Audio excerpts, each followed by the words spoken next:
Welcome to Weekly Investment Podcast bersama saya Ferdiansyah Putra dari Eastspring Investment Indonesia untuk Prudential Indonesia. Dengan semakin meningkatnya perekonomian Indonesia dari tahun ke tahun, maka hal tersebut diiringi pula oleh pendapatan masyarakat Indonesia yang meningkat.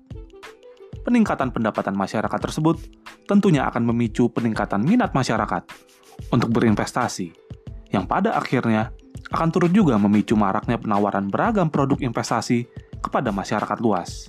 Akan tetapi, meningkatnya minat masyarakat untuk berinvestasi kerap kali dimanfaatkan oleh pihak-pihak yang tidak bertanggung jawab untuk melakukan penipuan kepada masyarakat. Dalam 10 tahun terakhir, Otoritas Jasa Keuangan memperkirakan kerugian masyarakat akibat investasi bodong mencapai 92 triliun rupiah.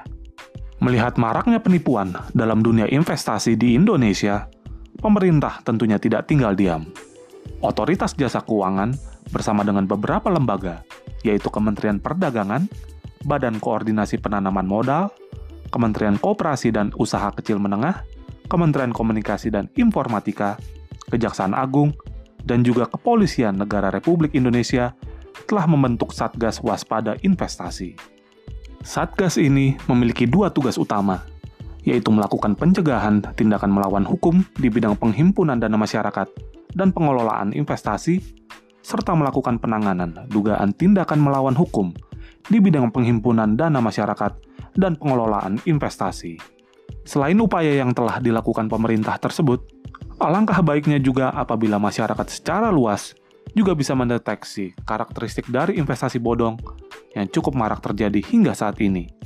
Berikut beberapa karakteristik dari investasi bodong yang bisa digunakan sebagai referensi untuk mendeteksi penipuan di dunia investasi. Karakteristik pertama dari investasi bodong adalah tidak memiliki izin. Salah satu ciri utama dari investasi bodong adalah tidak adanya izin dari otoritas terkait. Hampir semua kasus investasi bodong melibatkan sebuah produk investasi yang tidak berizin dari pihak terkait. Walau ada juga kasus penipuan investasi yang sudah memiliki izin resmi.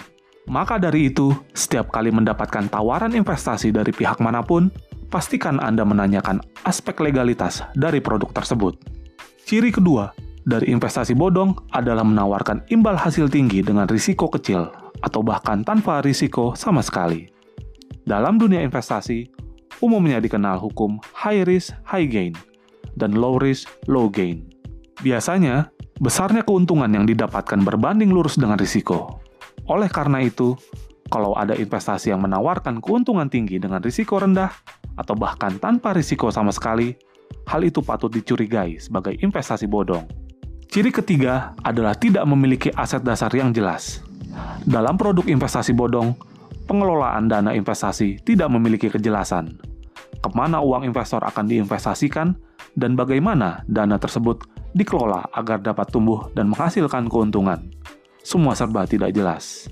Ciri keempat investasi bodong adalah mencatut nama orang terkenal, baik itu selebritis, pejabat, maupun tokoh agama. Hal ini dilakukan untuk meyakinkan calon korban untuk berinvestasi pada produk investasi bodong tersebut.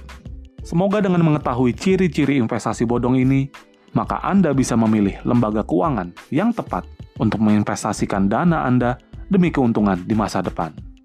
Demikian Weekly Investment Podcast mengenai karakteristik investasi bodong.